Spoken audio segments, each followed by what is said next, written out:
Hello दोस्तों, मैं गुंजन राजपूत सफ़र तय कर रही हूँ कहानियों का। और आज इस सफ़र में मैं जो कहानी लेकर आई हूँ उसका नाम है एक लड़की भीगी भागी सी। चलिए कहानी शुरू करते हैं। उम्मीद करती हूँ आप पूरी कहानी सुनेंगे। वेद ऑफिस से घर के लिए निकल चुका था। बारिश का मौसम था तो इन दिनों वो यही कोशिश करता कि समय से घर के लिए निकल जाया करे, क्योंकि मौसम का कोई भरोसा नहीं। घर जाने के रास्ते में एक कैफ़े था जिसमें वेद अक्सर कॉफ़ी पीने के लिए जाया करता था। मौसम की ठंडक और बारिश की बुहारों को देखकर उसका मन हुआ कि कॉफ़ी पी ली जाए। कैफ़े में पहुंचा, अपनी पसंदीदा टेबल पर बैठकर कॉफ़ी का ऑर्डर दिया और हेडफोन से गाने सुनने लगा। वही पुराने गाने 19 के शतक के। गाने सुनते सुनते नज़र बाहर गई तो देखा बारिश बढ़ गई है। उसकी नज़र उसकी गाड़ी की तरफ गई तो देखा एक लड़की वहाँ गाड़ी के पीछे हल्के गुलाबी सूट में दुपट्टे से अपना सर ढके हर आते जाते ऑटो को रोकने की कोशिश कर रही है। वेद का ध्यान गया कि वहाँ पीछे इतनी जगह है कि वो वहाँ खड़े रहकर इंतज़ार कर सकती है, पर फिर भी वो बारिश में भीगते हुए ऑटो रोक रही है। हो सकता है कुछ ज़रूरी काम हो। इसी बीच वेद की कॉफ़ी आ गई और फिर अपनी कॉफ़ी और अपने गानों में वो खो गया। बारिश के तेज होने के कारण वेद कॉफ़ी पीने के बाद भी वहाँ बैठा रहा और फिर एक बार उसी तरफ नज़र गई तो वो लड़की वहाँ नहीं दिखी। वेद ने सोचा चलो शायद उसे ऑटो मिल गया होगा तो चली गई होगी। वो यही सोच रहा था, इतने में उसने देखा कि वो लड़की भीगती हुई उसी कैफे की तरफ भागती हुई आ रही है। वेद ने एक कॉफ़ी और ऑर्डर कर दी। इस बार उसका ध्यान कॉफ़ी और गानों से हटकर थोड़ा उस लड़की की तरफ भी जा रहा था। लड़की ने अपने लिए चाय का ऑर्डर दिया और बैठ गई। उसे देखकर लग रहा था मानो किसी परेशानी में है। वेद की कॉफ़ी खत्म होती इससे पहले वो लड़की वहाँ से चली गई। कुछ रोज़ बाद संडे को घर बैठे बैठे वेद बोर हो रहा था। उसने अपने दोस्त को घर बुलाया पर वो मौसम खराब होने की वजह से नहीं आया। वेद बारिश का मज़ा लेने गाड़ी लेकर थोड़ा घूमने के लिए निकल गया। रास्ते में देखा कि वही उस दिन वाली लड़की भीगी हुई सी खड़ी ऑटो का इंतज़ार कर रही है। वेद ने सोचा लिफ्ट के लिए पूछ ले, पर वो कुछ गलत ना समझ ले ये सोचकर वेद आगे बढ़ गया।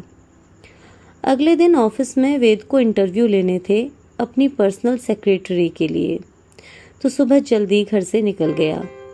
कुछ 1-2 इंटरव्यू लेने के बाद जब अगले इंटरव्यू के लिए बेल बजाई तो कुछ देर बाद एक लड़की हाथ में फाइल दबाए अंदर आई। वेद को उसे पहचानने में देर नहीं लगी। ये वही बारिश में भीगने वाली और ऑटो को रोकने वाली लड़की थी। इंटरव्यू के दौरान उसने बताया कि वो कुछ दिनों से नौकरी की तलाश में इधर से उधर घूम रही है। शहर में नई है तो ज़्यादा दोस्त नहीं है। वेद ने कुछ सोचते हुए पूछ लिया कि अच्छा प्रिया, आपको बारिश पसंद है? इस सवाल से प्रिया, वो लड़की, थोड़ा अचकचाते हुए बोली, सॉरी सर। वो सवाल समझ नहीं पाई कि ये अचानक क्या पूछा। वेद ने फिर कहा, मिस प्रिया, मैं पूछ रहा था आपसे कि क्या आपको बारिश पसंद है? प्रिया ने मुस्कुराते हुए कहा, जी सर, बारिश किसे पसंद नहीं होती। वेद ने धीरे से कहा, इतनी धीरे कि प्रिया सुन ना पाए, अच्छा, तभी आप सड़कों पर बारिश में भीगती हुई तो कभी भागती हुई नजर आती हैं। प्रिया ने कहा, सॉरी सर, कुछ कहा आपने? वेद ने कहा, नहीं कुछ नहीं। थोड़ी और बातचीत की और उसे जाने को बोल दिया। अगले दिन वेद के ऑफिस से प्रिया को मेल गया जिसमें उसकी जॉब का कंफर्मेशन था और उसका अपॉइंटमेंट लेटर था। 2 दिन बाद ही प्रिया ने ऑफिस आना शुरू कर दिया। वेद जब भी प्रिया को देखता उसे वही प्रिया नजर आती जो हल्के गुलाबी सूट में सड़कों पर भीगी हुई इधर उधर भाग रही थी। एक शाम वेद ऑफिस से निकला और बारिश शुरू हो गई। वो थोड़ा आगे बढ़ा ही था, उसने देखा कि प्रिया ऑफिस के पास वाले ऑटो स्टैंड पर ऑटो का इंतजार कर रही है। वेद को वही दिन याद आ गया जब उसने प्रिया को पहली बार देखा था। वेद ने गाड़ी साइड में रोकी और प्रिया को कहा, मिस प्रिया आइए, गाड़ी में बैठ जाइए, मैं आपको छोड़ देता हूँ। प्रिया को शायद थोड़ा अजीब लगा तो उसने मना कर दिया और कहा, सर आप परेशान मत होइए, मैं चली जाऊंगी, शुक्रिया। वेद ने मुस्कुराते हुए कहा, जी मिस प्रिया, मैं जानता हूँ आप चली जाएंगी, आपको यूं बारिश में सड़कों पर भीगना काफी पसंद है, पर चलिए आज मैं छोड़ देता हूँ आपको। वेद के ऐसा कहने पर प्रिया थोड़ा संकोच करती हुई गाड़ी में बैठ गई। वेद ने मानसून के गाने लगा दिए और उससे उसका घर का पता पूछने लगा। रास्ते में वही कैफे पड़ा तो आदतानुसार वेद का कॉफी पीने का मन हुआ, पर प्रिया साथ में थी तो कैसे पूछे प्रिया से, इसलिए खामोश रहा। इतने में प्रिया ने पूछा, सर अगर आप लेट ना हो तो क्या हम कुछ देर यहाँ बैठ सकते हैं, कॉफी पी लेते हैं। वेद ने प्रिया को देखा और मन ही मन बहुत खुश हुआ कि ये तो प्रिया ने वेद के मन की बात बोल दी, पर उसने थोड़ा सख्त लहजे में कहा, प्रिया आप मेरी एम्प्लॉई हैं, मैं आपके साथ कॉफ़ी नहीं पी सकता। ये सुनकर प्रिया थोड़ा अचकचा गई और उसने तुरंत सॉरी बोलकर अपनी गलती की माफ़ी मांग ली। फिर वेद ने हंसते हुए कहा, लेकिन मैं दोस्तों के साथ कॉफ़ी पी लेता हूँ, तो अगर आप मुझे अपना दोस्त समझें और ये सर सर कहना बंद करें तो हम कॉफ़ी पी सकते हैं। प्रिया उसे देखने लगी और मुस्कुराते हुए बोली, ओके सर, चलते हैं। वेद ने कहा, फिर सर? प्रिया, ओह सॉरी सर, ओहो सॉरी वेद सर। वेद ने थोड़ा बनावटी गुस्से में कहा, प्रिया वेद कहो। प्रिया, ओके वेद, चलते हैं कॉफ़ी पीने।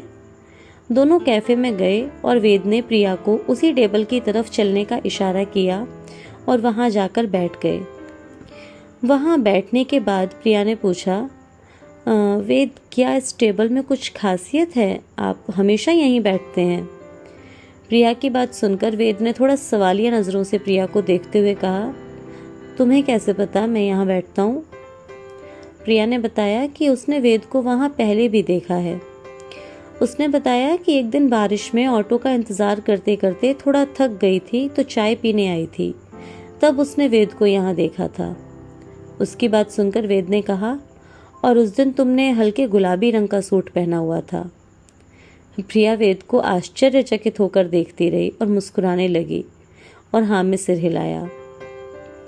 इतने में कॉफ़ी आ गई और दोनों उस दिन को याद करते हुए बातें करते हुए कॉफ़ी पीने लगे। वेद ने कहा, देखो मतलब हम पहले भी मिल चुके हैं और उस वक्त तो मेरी एम्प्लॉई नहीं थी और ना ही मैं तुम्हारा बॉस, तो क्या हम दोस्त बन सकते हैं? प्रिया ने कहा, हाँ, पर उसके लिए आपको कुछ करना पड़ेगा। वेद ने पूछा, और वो क्या? प्रिया ने कहा, चलिए बताती हूँ।